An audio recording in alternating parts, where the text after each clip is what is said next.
السلام ورحمۃ اللہ وبرکاتہ۔ جی محترم بھائی کا سوال ہے گرگٹ کے حوالے سے۔ کہتے ہیں جی کہ ابراہیم علیہ السلام کو جب آگ میں ڈالا تو گرگٹ جو ہے یہ پھونک مارتا تھا آگ میں، تو کہتے ہیں وہ تو مر کھپ گیا ہے۔ تو اب لوگ جو ہیں لبرل قسم کے وہ اس پر اعتراض کرتے ہیں حدیث پر، یعنی منکرین حدیث، کہ اس کی سزا اب موجودہ گرگٹ جو ہیں ان کو کیوں دی جاتی ہے۔ محترم کہتے ہیں جی اس میں حکمت کیا ہے۔ بھائی سب سے پہلی بات تو یہ یاد رکھیں، جب نبی علیہ الصلوۃ والسلام کا حکم آ جائے، آپ علیہ الصلوۃ والسلام کا فرمان آ جائے، تو حکمتیں تلاش کرنا یہ کوئی سمجھداری والی بات نہیں ہے۔ اب آپ اس کو اس مثال سے سمجھ لیں کہ سخت سردی کے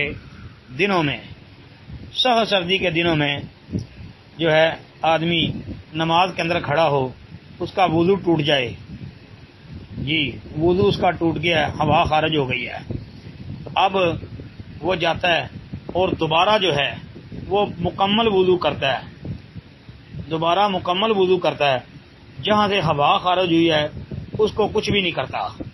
تو اس میں کیا حکمت ہے؟ پتہ چلا کہ نبی علیہ السلام کا حکم ہے، جیسے وہاں نبی علیہ السلام کا حکم ہے کہ ہوا خارج ہو جائے تو دوبارہ وضو کرنا ہے، ایسے ہی نبی علیہ الصلوۃ والسلام نے یہ حکم دے دیا ہے۔ آپ علیہ الصلوۃ والسلام نے فرما دیا کہ جس نے چھپکلی یا گرگٹ اس کو پہلے ہی چوٹ میں مار دیا اس کے لیے 70 نیکیاں ہیں۔ یہ سنن نبی داؤد کی حدیث ہے 5264 نمبر پر۔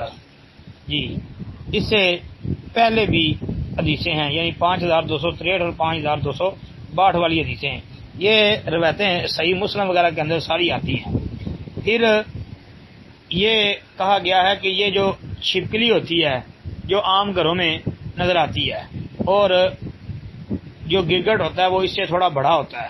کہتے ہیں ان کے متعلق آتا ہے کہ ابراہیم علیہ السلام پر آگ میں پھونکنے میں یہ شریک تھے۔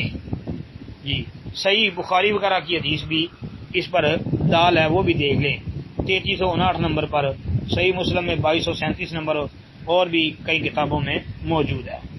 اور اس لیے بھی اس کو مارا جاتا ہے کیونکہ یہ زہریلا جانور ہے، اور اس لیے بھی اس کو قتل کرنا چاہیے۔